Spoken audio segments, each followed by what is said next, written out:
May isang tatay na bumili ng detector na robot na nananampal ng sinungaling. At pagdating ng kanyang anak, ay sinubukan niya ito. Sabi niya sa kanyang anak, "Anak, pumasok ka ba sa school ngayon?" At sumagot naman si Juan. Ang sabi ni Juan, "Opo, tay." At sinampal ng robot si Juan. At sabi naman ni Juan, "Oo na, nanood kami ng classmate ko." "O ano naman ang pinanood niyo?" Ang sabi ng tatay, "Kung Fu Panda." At muli na naman sinampal si Juan ng robot.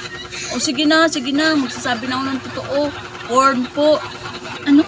Alam mo ba, nung edad mo ko, hindi ko alam yung mga porn movies?" At ngayon ay sinampal ng robot ang tatay.